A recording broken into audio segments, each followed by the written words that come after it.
Hi friends, welcome. I am professor Abhijit Deshmukh. मागील व्हिडिओमध्ये आपण भाग 4 मध्ये अध्यक्षांचे कार्य, अधिकार आणि जबाबदाऱ्या याचं सविस्तर विश्लेषण केलेलं आहे. या व्हिडिओमध्ये आपण भाग 5 मध्ये सचिवाचे कार्य आणि फायदे याचं सविस्तर विश्लेषण करणार आहोत. तर चला स्टार्ट करूया. सचिवाचे कार्य आपण बघणार आहोत. त्याआधी थोडक्यात माहिती बघूया. जेव्हा सहकारी संस्थेमध्ये एक विशिष्ट प्रकारचं संचालक मंडळ स्थापित केलं जाते तेव्हा त्यामध्ये अध्यक्ष, उपाध्यक्ष आणि सचिव या महत्त्वपूर्ण अधिकाऱ्यांची नेमणूक करणे आवश्यक असते. त्यामध्ये सचिवाची कशा प्रकारे नियुक्ती केली जाते आणि का केली जाते हे आपण थोडक्यात बघूया. व्यवसाय संघटनेचा कोणताही प्रकार असो, जसे की व्यक्तिगत व्यापारी, भागीदारी व्यापारी संस्था किंवा कंपनी, या सर्व ठिकाणी सचिवाची महत्त्वाची भूमिका असते. सहकारी संस्थेचे दैनंदिन कामकाज बघणे, कार्यालयीन कामकाज व प्रशासकीय कामकाज त्याला पार पाडावेच लागते. सहकारी संस्थेच्या कामाचे स्वरूप हे त्या संस्थेच्या आकारमानावर व संस्थेच्या प्रकार यानुसार सचिव ठरवतो. सहकारी संस्थेच्या कायद्यानुसार त्याची नेमणूक करणे हे सक्तीचे असते. त्याची नेमणूक ही पूर्णवेळ किंवा अर्धवेळ किंवा पगारी सचिव म्हणून त्याची नियुक्ती केली जाते. मोठ्या सहकारी संस्थेमध्ये प्रशासकीय कामे करण्यासाठी हा पूर्णवेळ सचिवाची नेमणूक करणे आवश्यक असते. या माहितीच्या आधारे आपण सचिवाचे कार्य बघूया. नंबर 1, प्रशासकीय कार्य. सहकारी संस्थेच्या सचिवास कार्यालयीन प्रशासन व कार्यालयातील दैनंदिन कामे जसे की आवक व जावक पत्रव्यवहार, रोख व बँकेचे व्यवहार, जसे संस्थेमध्ये जमा होणारी रक्कम, संस्थेचा होणारा खर्च इत्यादी पार पाडणे आवश्यक असते. तसेच कार्यालयातील सर्व कामावर नियंत्रण ठेवून कार्यालयाचे कामकाज सुरळीतपणे व सक्षमपणे होत आहे किंवा नाही याची दक्षता ही सचिवाला घेणे आवश्यक असते. नेक्स्ट, हिशेब ठेवणे व हिशेब तपासणी. सहकारी संस्थेचे हिशेब ठेवणे तसेच हिशेब ठेवण्याची व्यवस्था करण्याचे कार्य हे सचिवाचे असते. संस्थेच्या आर्थिक व्यवहारासंबंधीचे बिले, खर्चाच्या पावत्या, बँकेचे पासबुक सुरक्षित ठेवणे इत्यादी कार्य त्याला करणे आवश्यक असतात.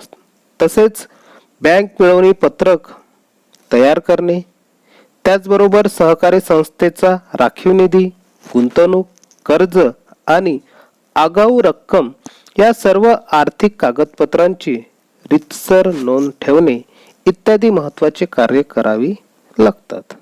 नेक्स्ट, कायद्यातील तरतुदींची पूर्तता.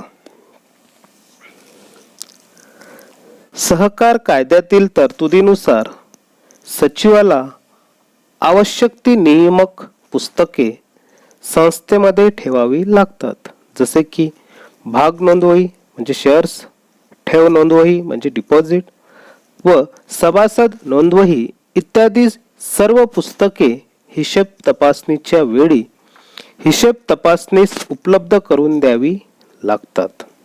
तसेच आर्थिक वर्ष संपल्यानंतर सहकारी संस्थेच्या नोंदणी अधिकाऱ्याकडे नियमितपणे पाठविणे, जसे की 45 दिवसाच्या आत आर्थिक कागदपत्रे व विविध विवरणपत्रे, निवेदने, अहवाल इत्यादी पाठविण्याचे कार्य हे सचिवाला करणे आवश्यक असते. नेक्स्ट, सभेसंबंधीचे कार्य. सहकारी संस्थेमध्ये व्यवस्थापन समितीच्या आणि सभासदाच्या सभा नियमितपणे घेतल्या जातात. या सभेसंबंधी सचिवाला विविध प्रकारची कार्य पार पाडणे आवश्यक असतात. जसे की सभेपूर्वी सभेची सूचना, कार्यक्रम पत्रिका तयार करणे, सभेसंबंधी लागणारी सर्व कागदपत्रे, दस्तऐवज तयार करणे आणि संबंधित व्यक्तींना योग्य त्या कालावधीमध्ये पाठविण्याचे कार्य हे सचिवाला करावे लागतात. तसेच सभा सुरू झाल्यानंतर सभेसाठी आवश्यक असणारी संख्या उपस्थित आहे किंवा नाही हे पाहण्याचे कार्य सचिवाचे असते. तसेच सभेच्या अध्यक्षांना सभा चालू असताना सर्वतोपरी मदत करणे, मतदानासंबंधीचे काम पार पाडणे, सभेची माहिती घेणे इत्यादी कार्य हे सचिवाला करावी लागतात. नेक्स्ट, सभासंबंधाची कार्य. सहकारी संस्थेच्या सचिवास सभासंबंधाबद्दलची काही कार्य पार पाडावी लागतात. उदाहरणार्थ, सभासदांना संस्थेबद्दलची योग्य ती माहिती देणे, त्यांच्या प्रश्नांना व पत्रांना उत्तर देणे, सभासदत्वाचे अर्ज अर्जदाराकडून स्वीकारणे, भाग हस्तांतरणाचे अर्ज व्यवस्थापन समितीपुढे सादर करणे हे कार्य सचिवाला करावी लागतात. त्यानंतर लास्ट, व्यवस्थापन समिती संबंधीचे कार्य. सहकारी संस्थेचे प्रतिनिधी मंडळ म्हणून व्यवस्थापन समिती हे संस्थेचे कामकाज बघतात. जसे की संस्थेची ध्येय धोरणे ठरविणे हे व्यवस्थापन समितीचे मुख्य कार्य असते. व्यवस्थापन समितीने घेतलेल्या निर्णयाची अंमलबजावणी करण्याचे कार्य हे सचिवाला करणे महत्त्वाचे असतात. तर हे झालेले सचिवाचे महत्त्वाचे कार्य. आदर्श सचिवाचे गुण आणि फायदे हा आपण थोडक्यात बघूया. नंबर 1, प्रभावी व्यक्तिमत्व. सहकारी संस्थेच्या सचिवाचा संचालक, सभासद व कर्मचारी तसेच त्रयस्थ व्यक्तीशी संबंध येत असतो. त्यामुळे सचिवाचे व्यक्तिमत्व हे प्रभावी असते. त्याचप्रमाणे त्याच्याकडे वक्तशीरपणा, शांत व संयम स्वभाव म्हणजेच इतरांचे ऐकून घेण्याची वृत्ती आणि शिष्टाचार इत्यादी गुण असणे आवश्यक असते. सचिवास आपले विचार आणि आचारातून इतरांवर प्रभाव पाडता आला पाहिजे. त्यामुळे त्याला आपल्या कर्तव्यास यशस्वीता प्राप्त होत असते. नेक्स्ट, कल्पकता. संस्थेची कामे कार्यक्षमपणे आणि काटकसरीने पार पाडण्यासाठी नवीन कल्पना व पद्धतीचा वापर करण्याची बौद्धिक क्षमता ही सचिवाकडे असली पाहिजे. जसे की संस्थेची कार्य कमी खर्चात व कमी वेळेत आणि योग्य प्रकारे पार पाडणे हे सचिवाच्या बौद्धिक क्षमतेवर व कल्पकतेवर अवलंबून असतात. नेक्स्ट, संभाषण कौशल्य म्हणजे कम्युनिकेशन. संस्थेतील कर्मचारी किंवा संस्थेचे संचालक व सभासद तसेच संस्थेबाहेरील अनेक व्यक्तींशी सचिवाचा संबंध येतो. त्यामुळे अशा व्यक्तीबरोबर संबंधित विषयावर विचारपूर्वक बोलणे, संयम सूचकता पाळणे व आत्मविश्वासाने आपले मत व्यक्त करणे इत्यादी क्षमता हे सचिवाकडे असणे आवश्यक आहे. त्यानंतर नेक्स्ट, व्यवसायाचे ज्ञान.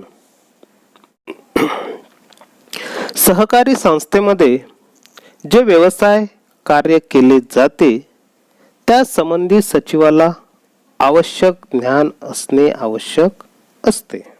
जसे की सहकारी संस्था या कृषी उत्पादनावर, प्रक्रियावर व पतपुरवठा आणि बँकिंग सेवा इत्यादी सेवांचा पुरवठा करीत असतात. औद्योगिक वस्तूचे उत्पादन इत्यादी कार्य करण्यासाठी स्थापन होत असतात. त्यामुळे परिपूर्ण माहिती देणे व त्याची ज्ञान मिळवणे हे सचिवाचे महत्त्वाचं गुण आहे. नेक्स्ट, कायद्याचे ज्ञान.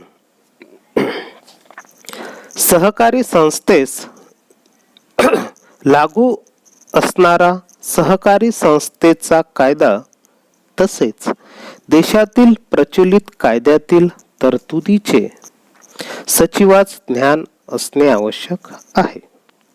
सहकारी संस्थेच्या सचिवास सहकार कायद्या व्यतिरिक्त आयकर कायदा, चलनक्षम दस्तऐवज कायदा, कामगार कायदे व औद्योगिक कायदे आणि मुद्रांक कायदा याच्या व्यतिरिक्त मक्तेदारी आणि गैरव्यवहार प्रतिबंधक कायदा व प्रदूषण नियंत्रण कायदा, माहितीचा अधिकार 2005 इत्यादी बाबतचे ज्ञान ठेवणे हे सचिवाला आवश्यक असते. नेक्स्ट, व्यवस्थापकीय ज्ञान. सहकारी संस्थेच्या दैनंदिन कामकाजामध्ये सचिवाची भूमिका महत्त्वाची असल्यामुळे त्याला प्रशासकीय ज्ञान असणे गरजेचे आहे. नेक्स्ट, पुढाकार वृत्ती. कोणतेही कार्य करण्यासाठी आवश्यक योजना तयार करून तिची कार्यवाही करणे आणि त्यात इतरांबरोबर घेऊन जाण्याची आवश्यकता असते, ज्यामुळे हाती घेतलेले कुठलेही कार्य हे यशस्वी होऊ शकतात.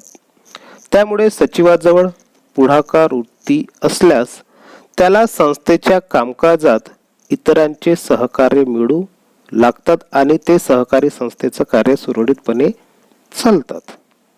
आणि शेवटचं पॉइंट, जनसंपर्काची आवड.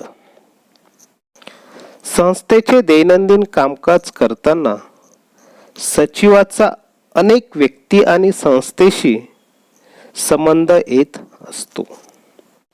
त्याला दररोज अनेक व्यक्तींच्या भेटी घ्याव्या लागतात. अनेकांबरोबर चर्चाही करावी लागते.